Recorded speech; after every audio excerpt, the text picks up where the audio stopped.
नमस्कार साथियों, हमारे अपने YouTube चैनल लखनवाली में आपका बहुत बहुत स्वागत है। रीट के जितने भी विद्यार्थी हैं बेसब्री से इंतजार कर रहे थे कि हमारा मेन एग्जाम का कब सिलेबस आएगा। दोस्तों आखिरकार आज आपका सिलेबस आ चुका है और अब आपको अपने सिलेबस के अकॉर्डिंग अपनी तैयारी की रणनीति बनानी होगी। दोस्तों तो मैं आज इस वीडियो में आपको बताने वाला हूं, विशेषकर संस्कृत के सिलेबस की मैं चर्चा करूंगा। दोस्तों मैं कल आपको लाइव भी यूट्यूब पर आकर के मैं आपको पूरी डिटेल आपको बताऊंगा सिलेबस के बारे में। आपका जो भी सवाल रहेगा सिलेबस के बारे में वो आपका वहीं पर उत्तर दे दिया जाएगा, समाधान हो जाएगा आपका। किस तरह से आपको तैयारी करनी है, कितने लेवल की आपको तैयारी करनी होगी, किस बुक्स से आपको पढ़ना होगा, कौन कौन सी किताबें आपके लिए उपयोगी होंगी। दोस्तों तो देखिए इसमें मैं आपको पूरी डिटेल बताऊंगा, किस तरह से एग्जाम होगी, कितने नंबर का पेपर होगा, नेगेटिव मार्किंग होगी कि नहीं होगी, पूरी डिटेल आपको मिलेगी और संस्कृत के सिलेबस के बारे में पूरी डिटेल आपको इस वीडियो में मिलने वाली है। तो चैनल को सब्सक्राइब कर लेना। दोस्तों हम फ्री क्लासेज यहां पर आपको उपलब्ध करवा रहे हैं। संस्कृत की और साइकोलॉजी की 2 क्लासेज आपको बिल्कुल अच्छे से मिल जाएंगी, आपको कहीं पर इधर उधर जाने की जरूरत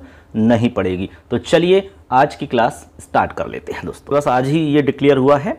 देखिए राजस्थान कर्मचारी चयन बोर्ड जयपुर, यहां से ये सिलेबस आया है हमारा।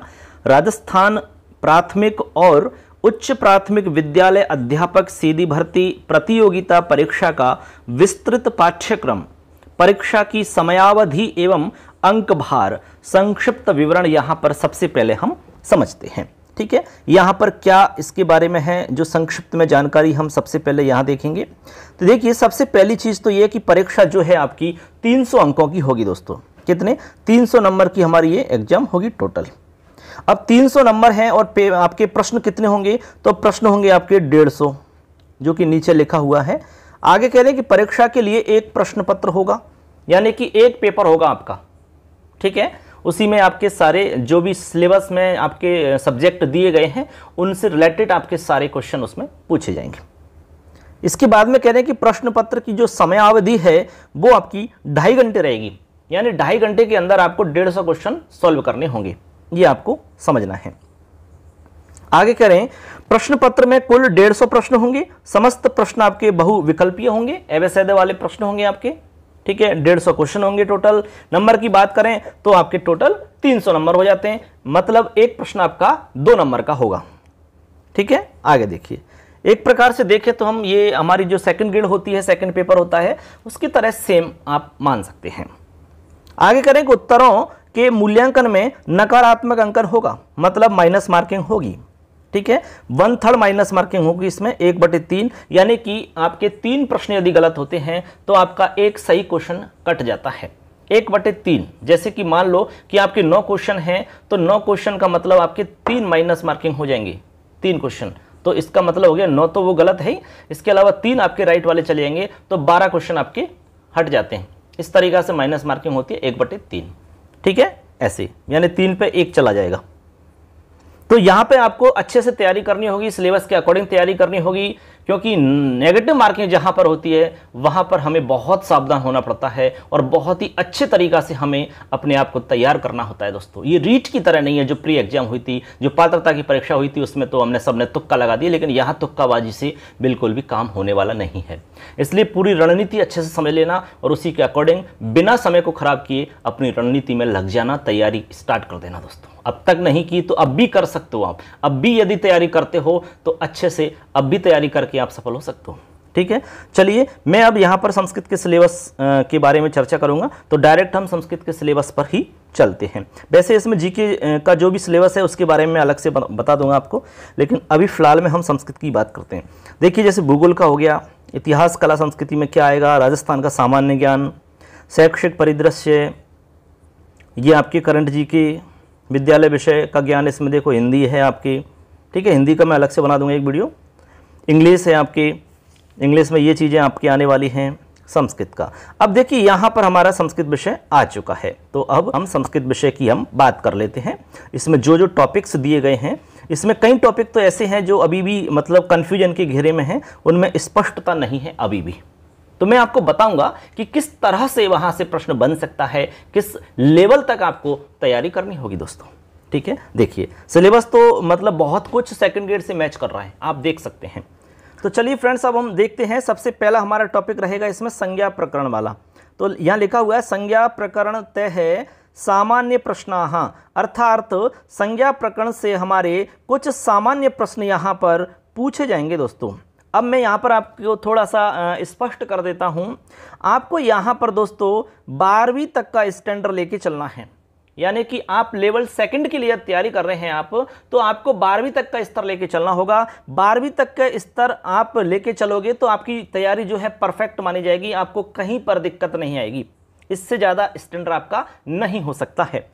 अब इसमें क्या क्या आएगा पहले आप देख लीजिए। इसमें सबसे पहले टॉपिक दे रखा है इत संज्ञा।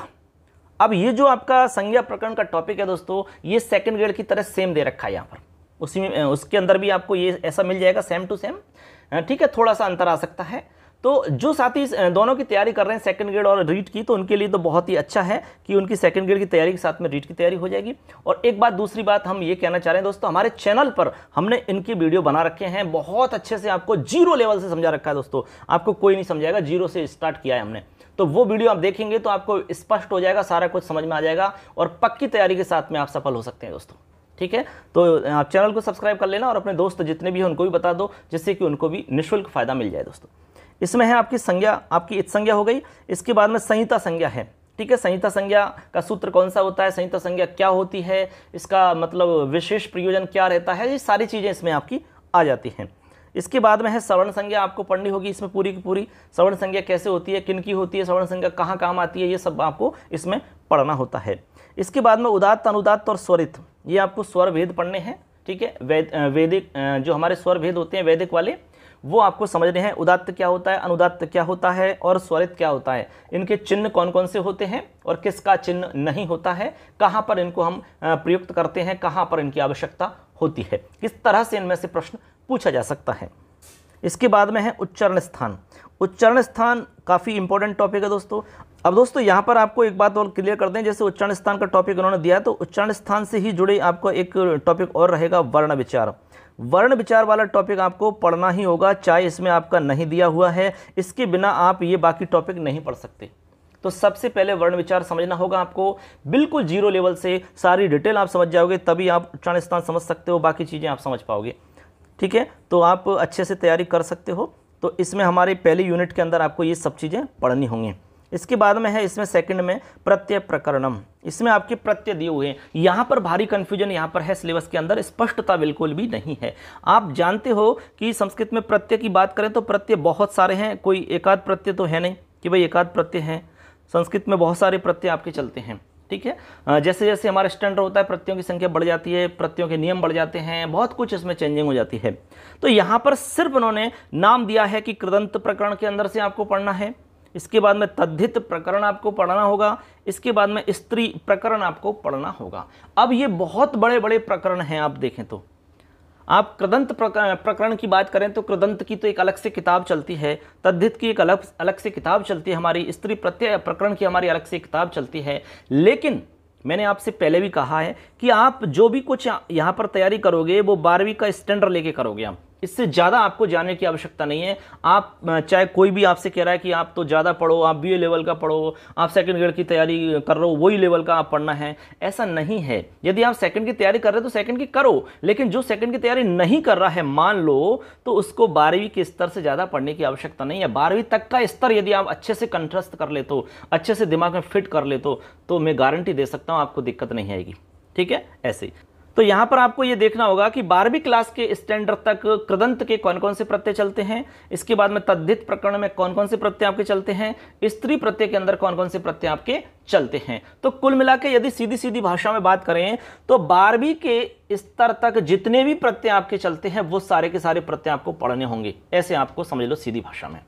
उसमें तीनों प्रकार के मिक्स हो जाते हैं, वहाँ पर कृदंत का प्रत्यय भी आ जाएगा आपका, तद्धित का भी आ जाएगा और स्त्री प्रकरण वाला भी प्रत्यय उसमें आ जाता है। आप विशेषकर जैसे 9th क्लास में कौन से प्रत्यय चलते हैं, 10th में, 11th में और 12th में, ये 4 क्लासेज के अंदर आप देख लो इसमें कौन कौन से प्रत्यय चलते हैं, उससे बाहर आपका नहीं आएगा, ये गारंटी है। तो इतने आपको करने होंगे, ठीक है। मैं आपको क्लासेज लूंगा तो उसमें तो मैं करवाऊंगा, कोई दिक्कत ही नहीं है। लेकिन आप ये देख सकते हैं, मैंने आपको बता दिया है कि 12वीं का स्टैंडर्ड रहेगा, इससे ज़्यादा नहीं रहेगा। आगे चलते हैं, आगे है संधि। अब देखो इन्होंने संधि लिखा है सिर्फ। अब आप समझ रहे हैं कि भाई संधि, तो संधि में तो बहुत कुछ मैटर है इसमें। तो मैं आपको वही कहूँगा कि आपको 12वीं का स्टैंडर्ड करना है बस। तो 12वीं के लेवल पे जो संधि आप पढ़ते हैं उतना ही आपको यहाँ पर पढ़ना होगा। 12वीं क्लास के स्टैंडर्ड पे आपको पता है कि सूत्र भी आते हैं, सूत्र का अर्थ भी पूछा जा सकता है, सूत्र में से कोई सवाल भी पूछ सकते हैं, संधि विच्छेद दे करके आपसे संधि का रूप बनवा सकते हैं। इसके अलावा सूत्र कौन सा लगेगा वो आपसे पूछ सकते हैं। इस तरह के सवाल 12वीं के स्टैंडर्ड के होते हैं, तो वो सवाल आपसे यहाँ पूछे जा सकते हैं संधि के अंदर। तो संधि में आपको 3 संधियाँ पढ़नी है, स्वर संधि है, व्यंजन संधि है और विसर्ग संधि। ये तीनों संधि पढ़नी होंगी। इनका सूत्र आपको अच्छे समझना होगा, सूत्रों में सवाल आपके बन सकते हैं। मैं आपको क्लासेज ले रहा हूँ, लगातार संधि का हमारा टॉपिक चल रहा है, तो आप संधि के टॉपिक को पढ़ सकते हो। अभी कोई दिक्कत आपको नहीं आएगी, मैं गारंटी देता हूँ संस्कृत साइकोलॉजी की, तो आपको बिल्कुल ही दिक्कत नहीं आने वाली है। तो ऐसे आप संधि का टॉपिक पढ़ेंगे 12वीं की स्टैंडर्ड का। आप 10वीं और 12वीं की किताब रखें, उनमें से आप देखें, उनमें से आप पढ़ाई कर लें और अपने नोट्स बना सकते हैं। इसके बाद में है समास का टॉपिक। तो समास का टॉपिक भी आपको 12वीं की स्टैंडर्ड का पढ़ना होगा। वैसे समास में तो देखो उदाहरण है कहीं से भी आ सकता है, लेकिन संस्कृत के अंदर कुछ नियम होते हैं, वो नियम आपको समझने हैं कि संस्कृत में ये हमारा तत्पुरुष का नियम है, कर्मधारय के कौन से नियम होते हैं, बहुब्रीहि समास के कौन से नियम होते हैं, विशेष जो नियम होते हैं उन पर आपको ज़्यादा फोकस रखना होता है। इसकी भी मैं क्लास लूँगा और आपको नोट्स भी उपलब्ध करवा दूंगा PDF के रूप में, तो बिल्कुल निश्चिंत रहिए आप। तो आपको 12वीं के स्टैंडर्ड का ये सारा कुछ करना होगा। इसके बाद में देखो शब्द रूप हैं, तो शब्द रूप यहाँ पर इन्होंने फिक्स कर दिए हैं, ये बढ़िया बात है, नहीं तो बहुत बड़ी दिक्कत हो जाती है इसमें। शब्द रूपों के लिए कह रहे हैं कि निम्नलिखिता नाम शब्द रूपाणाम ज्ञानम, आपको निम्नलिखित शब्दों का ज्ञान यहाँ पर करना होगा। ज़्यादा नहीं है वैसे, गिने चुने शब्द है। राम शब्द आपको अच्छे से तैयार करना होगा। इसके बाद में हरि शब्द है, गुरु शब्द है, मति शब्द है, रमा शब्द है, वारी शब्द है, अस्मद और युष्मद, ये गिने चुने हमारे शब्द हैं। देखो 1 2 3 4 5 6 7 और 8, ये टोटल हमारे 8 शब्द रूप हैं। तो ज़्यादा नहीं है, 8 शब्द रूप तो यूं ही चुटकियों में याद हो जाएंगे आपको, 8 दिन में याद कर सकते हो, बिल्कुल कंठस्थ याद कर सकते हो। ठीक है, राम शब्द तो सबको याद है, हरि है, हरि याद हो जाएगा, गुरु है, ये याद हो जाएगा, मति का बहुत कठिन नहीं है, रमा का कठिन तो इसमें कुछ भी नहीं है, आसान है, एकदम आसानी से हो सकता है। ठीक है, मैं आपको तरीका बता दूंगा, वैसे मैं क्लासेज लूँगा पूरी रीड की, तो उसमें आपको सारा सिलेबस करवा दूंगा, बिल्कुल निश्चिंत रहें आप। ठीक है, चैनल पे मैं पूरी गारंटी लेता हूँ, पूरा सिलेबस करवा दूंगा आपका। ओके, एग्जाम से पहले ही करवा दूंगा आपको, 1.5-2 महीने पहले। आप तो बस निश्चिंत रहो, चैनल से जुड़ जाइए, सब्सक्राइब कर लो चैनल को, और वीडियो को आप लाइक कर देना अच्छा लगता है तो, और आपको लगता है कि यार किसी को बताना चाहिए तो अपने दोस्तों को शेयर कर देना। ठीक है, इसके बाद में है आपके धातु रूप। तो धातुओं में तो इन्होंने बहुत ज़्यादा नहीं दिए, केवल 2 धातु दिए, एक तो भू धातु और एद धातु है, यानी कि आपको भू धातु कंप्लीट तैयार करनी होगी। इसके बाद में एद धातु है आपकी, ये तैयार करनी होगी। अब ये 5 लकारों में आपको तैयार करनी है, लट लोट लंग विधि और लृट। 5 लकार आपको भू धातु के याद करने हैं और एद धातु आपको 5 लकारों में तैयार करनी होगी बस। तो ये तो बहुत ही शॉर्ट मामला है, केवल 2 धातु हैं तो चुटकियों में याद हो जाएंगी। ठीक है, इसमें कोई दिक्कत है ही नहीं। अब धातु से सवाल कैसे पूछे जाते हैं वो मैं आपको बताऊंगा धीरे धीरे, अभी तो सिलेबस की चर्चा कर रहे हैं सिर्फ। इसके बाद में है आपका अगला टॉपिक है अव्यय प्रकरण, यानी अव्ययानाम प्रयोग है। अव्ययों का प्रयोग कैसे किया जाता है। अब इसमें अव्ययों का नाम कहीं पर भी नहीं है।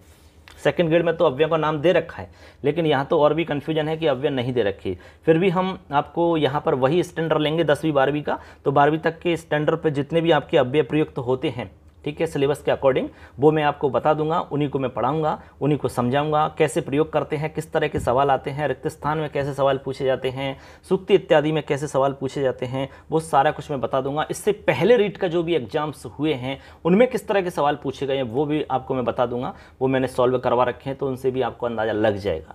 ठीक है ना, ऐसे। इसके बाद में उपसर्ग का टॉपिक है। तो उपसर्ग आपको पता है संस्कृत में 22 होते हैं, तो 22 उपसर्ग के बारे में आपको पढ़ना है, कोई इसमें दिक्कत नहीं है। आपको एक एक उपसर्ग का आपको अर्थ बता दूंगा, कैसे उनको प्रयोग करते हैं, बाकी में किस तरह से आ सकते हैं, खालिस्तान इत्यादि में कैसे सवाल बन सकते हैं, वो सारी चीज़ आपको बता दी जाएगी। इसके बाद में हमारा कारक प्रकरण इसमें हमें समझना होगा। अब देखो कारक के अंदर भी इसमें कुछ दिया नहीं है, वैसे तो आप सेकंड ग्रेड का देखोगे तो वहाँ पे आपको सूत्रों के नाम लिखे मिलेंगे, तो उन्हीं को हमें तैयार करना होता है। लेकिन यहाँ पर आपको केवल कारक प्रकरणम ऐसा टॉपिक मिला है, तो इसमें संपूर्ण कारक को आपको पढ़ना होगा। लेकिन हम आपको बता चुके हैं कि 12वीं के स्टैंडर्ड का पढ़ना होगा। 12वीं के लेवल पर जितने सूत्र आपके दिए गए हैं, जैसे कि आप प्रथम विभक्ति के अंदर कौन कौन से सूत्र हैं, द्वितीया में कौन कौन से सूत्र हैं, तृतीया में कौन कौन से सूत्र, वो आपको बिल्कुल अच्छे से तैयार करने होंगे। उससे बाहर तो आपको पढ़ने की आवश्यकता नहीं पड़ेगी। ठीक है, उससे हमारा काम चल जाएगा। तो 12वीं और 10वीं ये दोनों किताब आपके पास होनी चाहिए। ठीक है, पुरानी किताब मिले तो बहुत ही बेस्ट है, क्योंकि नई किताबों में आपको ग्रामर का टॉपिक कुछ भी नहीं मिलेगा। पुरानी किताबों में ग्रामर दे रखी है, तो उन पुरानी किताब से आप तैयार कर सकते हो, बस इसके अलावा आपको देखने की आवश्यकता नहीं पड़ेगी। इसके बाद में है हिंदी वाक्यानाम संस्कृत अनुवाद।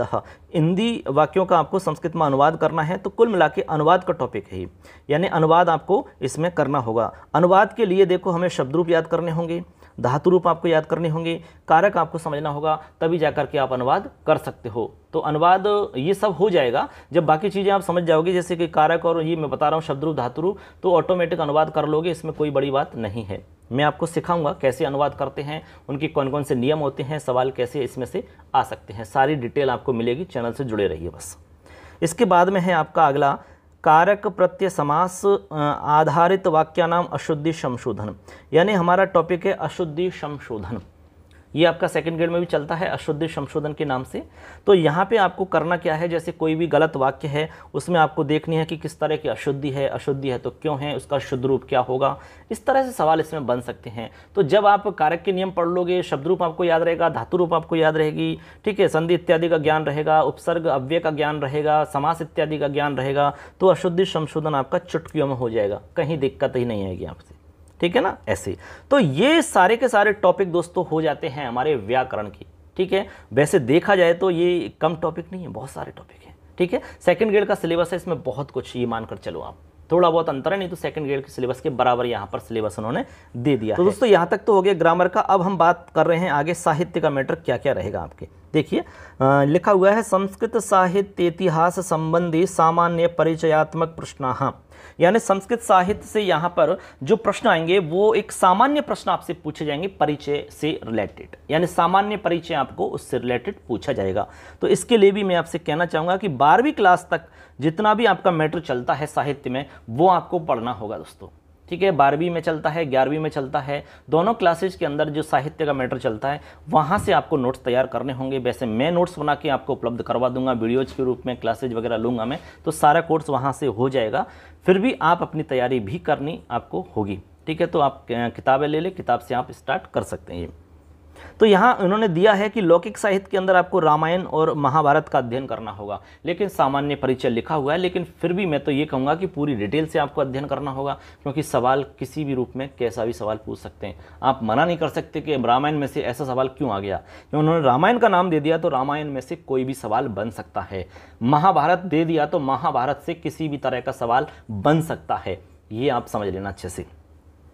आगे है आपका महाकाव्य कवयः, यानी महाकाव्य कवि जो दे रखे हैं, इनमें आपके कालिदास जी हैं, भारवी जी हैं, माघ है, श्रीहर्ष है, इनके बारे में आपको पूरा अध्ययन करना पड़ेगा। इनकी कौन कौन सी रचनाएं हैं, उन रचनाओं को आपको सामान्य परिचय के रूप में पढ़ना होगा, ठीक है। इनके बारे में कृति वगैरह हैं, इनके जीवन परिचय, जो भी विशेष बातें हैं इनसे रिलेटेड, वो सारी चीज़ें आपको इसमें समझनी होंगी, याद करनी होंगी, तभी जा करके आप सही कर सकोगे साहित्य में।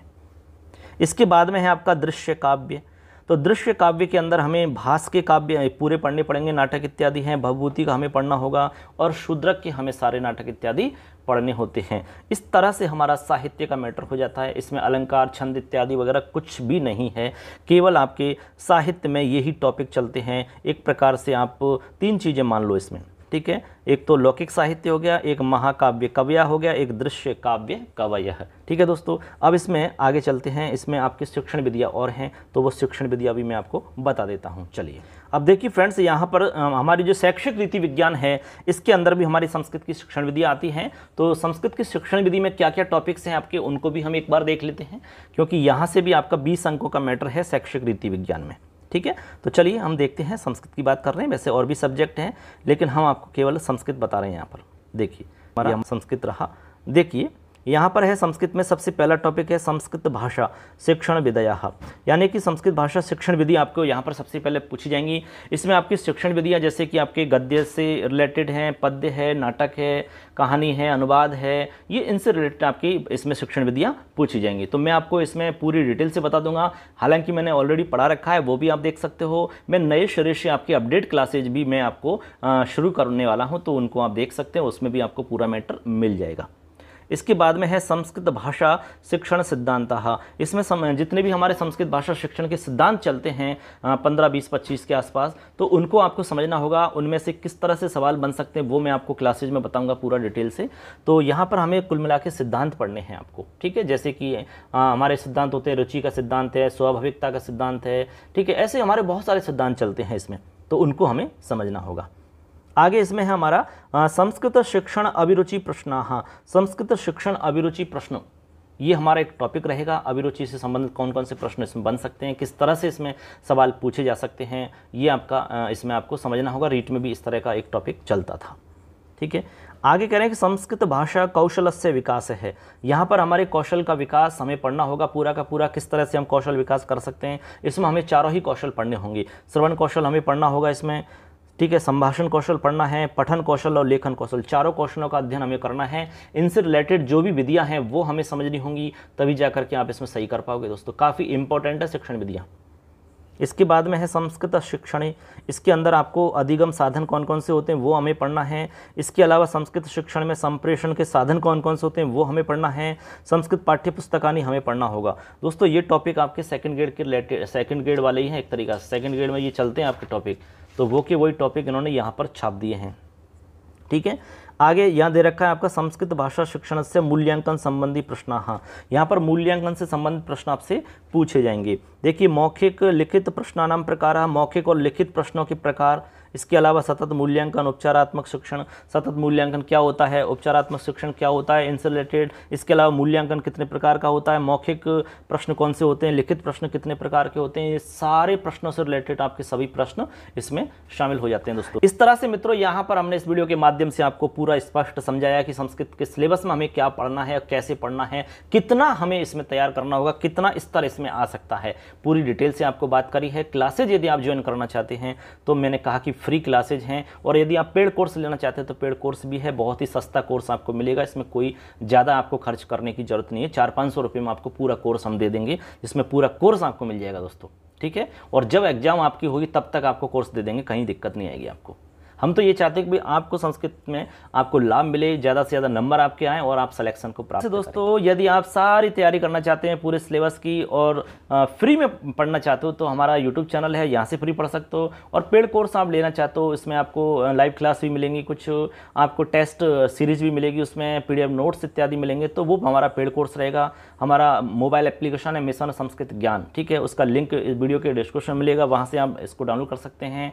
या फिर आप प्ले स्टोर पे जाके उसमें लिखेंगे मिशन संस्कृत ज्ञान, वहाँ पे आपको मिल जाएगा। स्टार्टिंग में पहले दूसरे नंबर पे उसको आप डाउनलोड करें और उसमें प्रवेश कर जाइए। आपको क्लासेज मिल जाएंगी, आपको वहाँ पर फ्री क्लासेज भी हैं, कुछ डेमो क्लासेज भी हैं, वहाँ से आप देख सकते हो। आपको अच्छा लगे तो आप ज्वाइन कर सकते हो, कोई दिक्कत वाली बात नहीं है। तो इस तरह से हमारा ये एक इन्फॉर्मेटिव हमारा आज का वीडियो रहा है। आपको ये वीडियो कैसा लगा, जानकारी आपको अच्छी लगी तो लाइक करना और अपने दोस्तों को शेयर कर देना, चैनल को सब्सक्राइब कर लेना। लगातार क्लास चाहते हो, पूरा कोर्स आप फ्री में करना चाहते हो तो चैनल से जुड़ जाइए, और पेड कोर्स लेना चाहते हो तो आप हमारे चैनल उस पर चले जाइए, मोबाइल एप्लीकेशन पर। हमने आपको बता दिया दोनों में किस तरह से आपको क्या क्या मिलने वाला है। तो धन्यवाद सबके लिए। जय हिंद, वंदे मातरम, जय तु संस्कृतम।